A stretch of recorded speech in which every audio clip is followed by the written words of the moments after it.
Hola a todos, les saluda Luis Rodríguez y continuamos con la lectura de Pastoreando el corazón de tu hijo, capítulo 9, Adoptando métodos bíblicos. Ahora, tipos de comunicación. Frecuentemente reducimos la educación de los hijos a estos tres elementos: reglas, corrección y castigo. Pudiera verse así: reglas, corrección, disciplina. Así funciona. Tú le das a tus hijos las reglas. La fase de corrección se activa cuando ellos las rompen. En la fase de disciplina, anuncias el precio que pagarán por romper las reglas. Cada familia necesita sus reglas, corrección y disciplina. Pero para muchas, estas representan el alcance de la comunicación. Este capítulo discute una dimensión rica de comunicación que debe de ser la base para apoyar todo lo que dices proporcionar en cuanto a reglas. Al poner a tus hijos a cuentas y proporcionar la disciplina adecuada, el diagrama debería de verse así: reglas, corrección, disciplina. Sin embargo, ánimo, corrección, reprensión, súplica, instrucción, advertencia, enseñanza, oración. En muchas ocasiones, le he preguntado a los grupos de padres qué porción de su comunicación paternal fue hecha a través de reglas, corrección y castigo, más que estas formas ricas de comunicación. La mayoría de padres rápidamente reconocerá que 80 o 90% de su comunicación son reglas, corrección y castigo. Tipos de comunicación. La comunicación debe de ser multifacética. Debe incluir dar aliento, advertencia, enseñanza y corrección. Todas estas deben de ser parte de la interacción con tus hijos. Pablo te instruye en 1 Tesalonicenses 5 a modificar tu forma de hablar de acuerdo a la necesidad del momento. También os rogamos, hermanos, que amonestéis a los ociosos, que alentéis a los de poco ánimo, que sostengáis a los débiles, que seáis pacientes para con todos. 1 Tesalonicenses 5:14. El punto de Pablo es que las diferentes condiciones en el que escucha requieren diferentes formas de hablar. También os rogamos, hermanos, que amonestéis a los ociosos, que alentéis a los de poco ánimo, que sostengáis a los débiles, que seáis pacientes para con todos. 1 Tesalonicenses 5:14. El punto de Pablo es que las diferentes condiciones en el que escucha requieren diferentes formas de hablar. Haces mucho daño cuando fallas en discernir qué tipo de comunicación es apropiada al momento. Recuerdo haber cometido el error de regañar severamente a uno de mis hijos por parecerme desaliñado. Él tenía 7 u 8 años. Me pareció como si siempre estuviera desgreñado. No estaba equivocado al hablar con él acerca de su apariencia, pero yo estaba equivocado al regañarlo cuando de hecho necesitaba instrucción. Él no se estaba rebelando, él simplemente necesitaba instrucción paciente. Días después, al darme cuenta que yo lo había herido, tuve que pedirle perdón por mi regaño inmerecido. Vamos a pensar en algunas definiciones simples de varios tipos de comunicación. Los niños necesitan comunicación diseñada a inspirar y a llamar con esperanza y valor. Hablé una vez con un joven que recién había explotado en enojo con sus amigos. Ya calmado, él pudo hablar racionalmente. De nada sirve, dijo. Simplemente no debo jugar. Cada vez que lo hago, alguien me hace enojar y esto pasa. Esto, obviamente, no era momento para un regaño. Este joven sabía que estaba mal. Él era sensible a su inhabilidad de cambiar los rasgos fundamentales de su personalidad. Este joven necesitaba ser alentado al decirle que Cristo vino porque somos personas pecadoras y necesitadas. El regaño o aún la instrucción hubieran sido inapropiados en esos momentos. Tus hijos conocen la pena del fracaso. Ellos, como tú, algunas veces ven las cosas sin esperanza. Puedes ayudarles a determinar las razones de su decepción. Necesitas ayudarles a entender las promesas de Dios. Puedes animarlos a encontrar valor, esperanza e inspiración de Dios, quien atrae así a los de corazón quebrantado y contrito. Corrección. Algunas veces un niño necesita que se le traiga a conformidad con un estándar. La corrección remedia algo malo.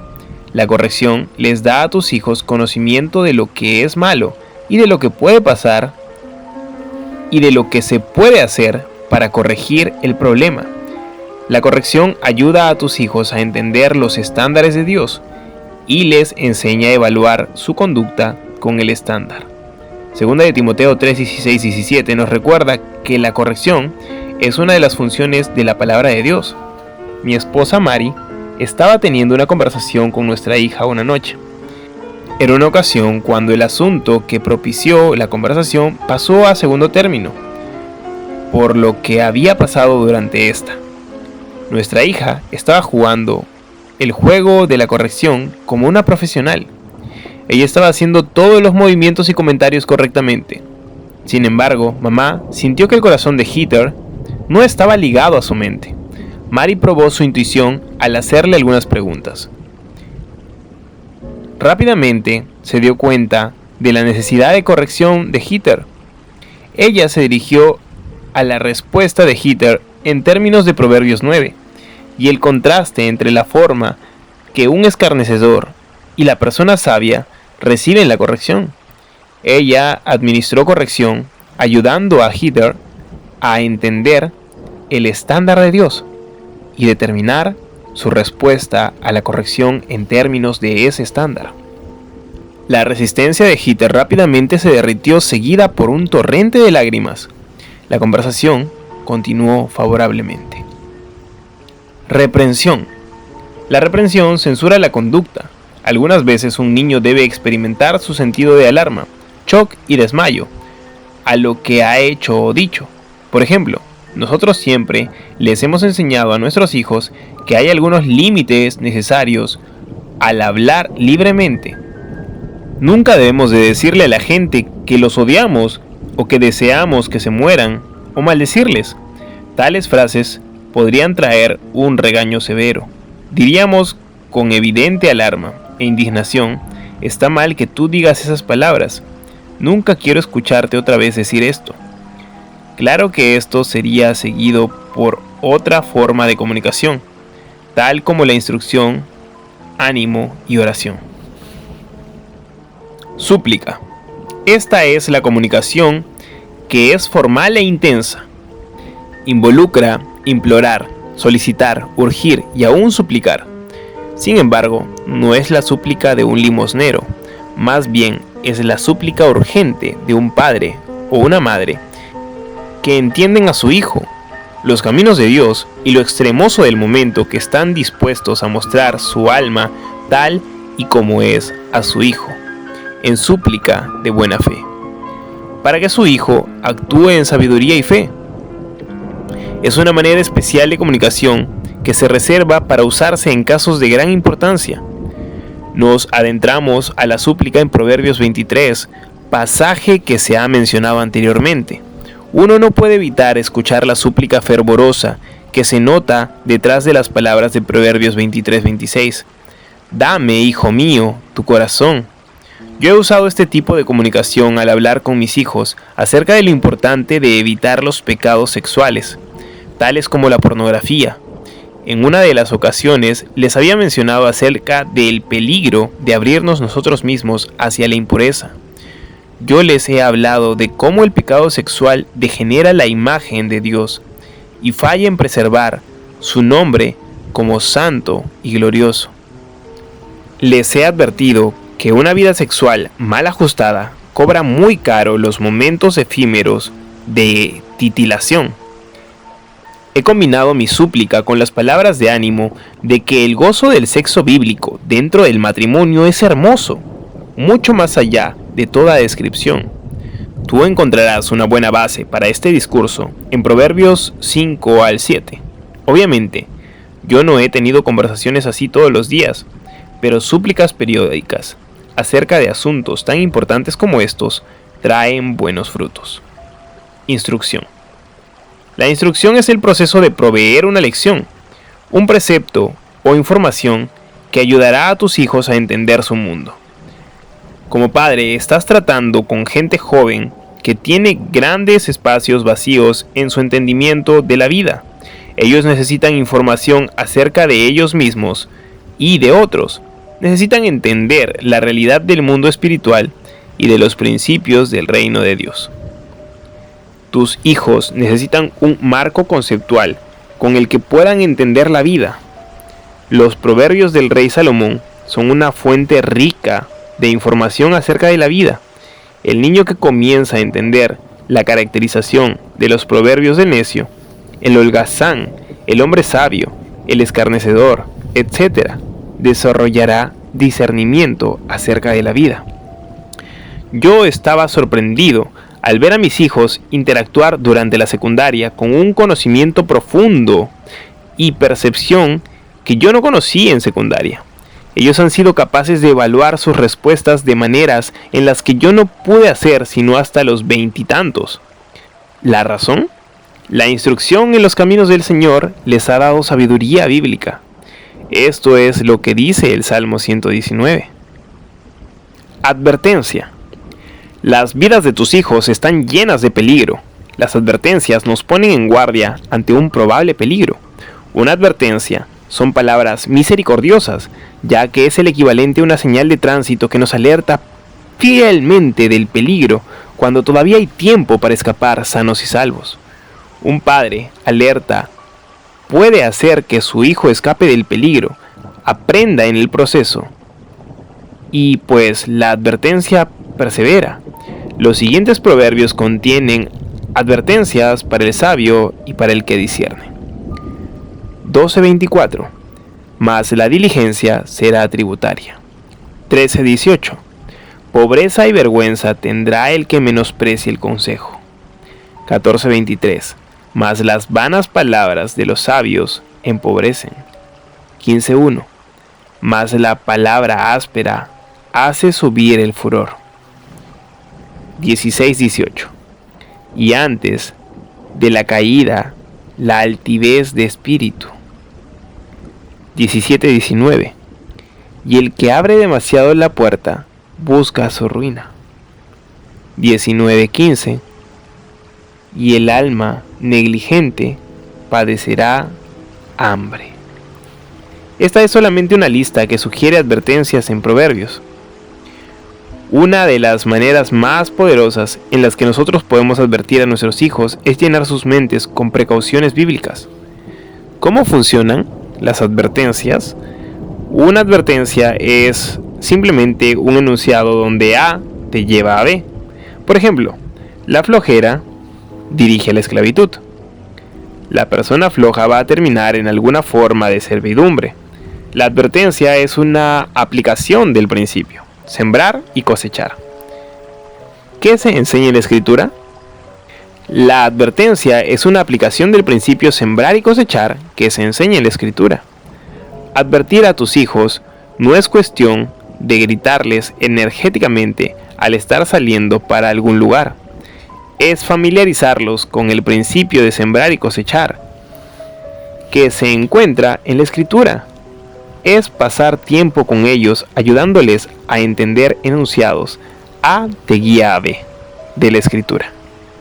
Eventualmente, ellos comenzarán a entender y a abrazar estas cosas. Una vez que tus hijos comiencen a internalizar tales verdades, sus actitudes y su conducta son influenciadas poderosamente. Nuestra hija pasó los primeros años de escuela en una pequeña escuela cristiana, pero después fue a una escuela secundaria pública de nuestra comunidad.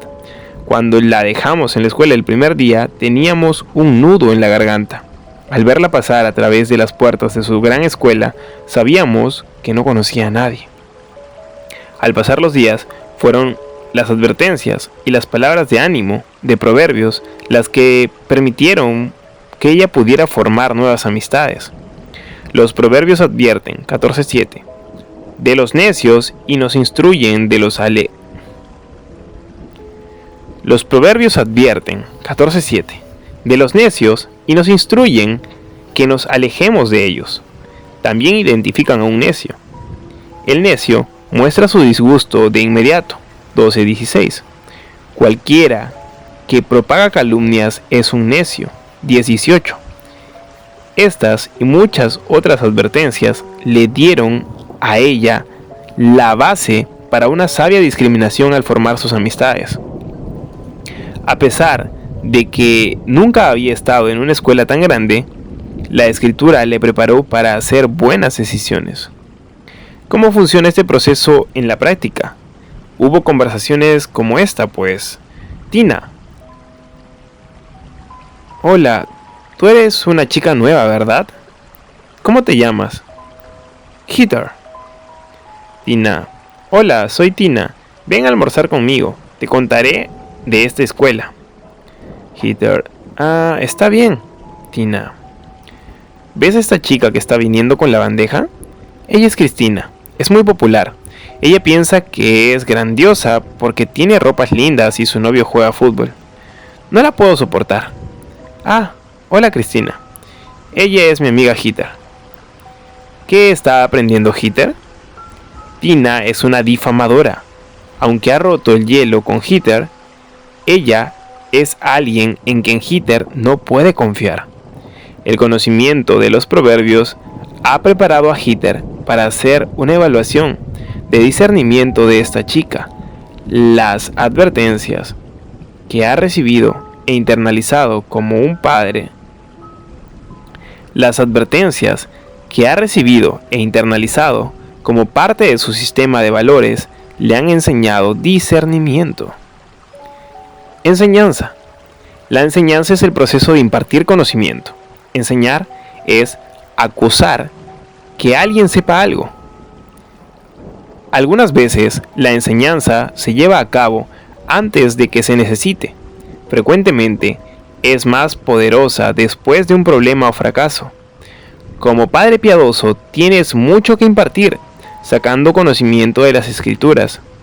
Puedes enseñarle a tu hijo a entenderse a sí mismo, a otros, a la vida, la revelación de Dios y al mundo. Tú debes impartir activamente conocimientos a tus hijos. Oración. Aunque la oración no es comunicación con el niño, sino con Dios, Dios es de todas maneras un elemento esencial de comunicación entre el Padre y el Hijo. Nuestro entendimiento más penetrante de nuestros hijos frecuentemente viene cuando oran.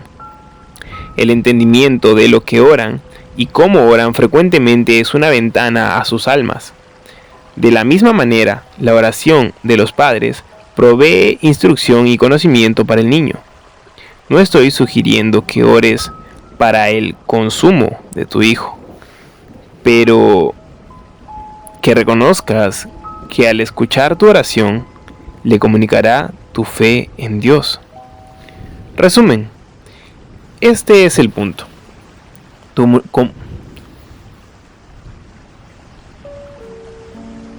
Este es el punto. Tu comunicación con cada uno de tus hijos va a tomar muchas formas. Los matices sutiles y ricos de cada una de estas formas de comunicación delineadas arriba deben de ser reflejados en tu comunicación con cada uno de tus hijos. Cada uno de los elementos de esta lista de sugerencias, por ningún motivo exhaustivo, estará entretejido con otras para proveer un rico tapiz de comunicación. Por ejemplo, tú puedes suplicar en una manera que advierte o en una manera que anima, o tú puedes instruir en una manera que regaña o una manera que corrige. Los elementos de comunicación pueden estar entretejidos juntos de muchas maneras. Preguntas de aplicación para el capítulo 9. ¿Qué proporción de tu comunicación se restringe a la parte de arriba de la primera figura? Cuando encuentras problemas en casa, ¿esperas que la solución se dé con un nuevo juego de reglas y castigos o con ricas maneras de comunicación? Haz un bosquejo de cómo hablarías con tu hijo adolescente que parece haberte robado dinero, pero que no lo admite. ¿Cuáles son los asuntos de relación de calidad que debería de estar en su lugar si vas a suplicarle a tu hijo de maneras atractivas? ¿Cómo animarías a tu hijo que ha fallado miserablemente pero parece desear genuinamente la ayuda de Dios? De los 8 tipos de comunicación mencionados, ¿cuál es el más eficiente? ¿En cuál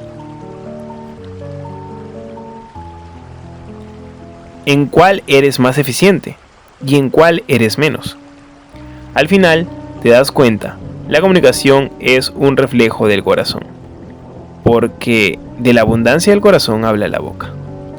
¿Cuáles son los asuntos que abundan en el corazón, que impactan tu habilidad para descomunicarse efectivamente? Haciéndonos este tipo de preguntas, queridos padres, podemos aprender bastante, ya saben, acerca de cómo pastorear el corazón de tu hijo.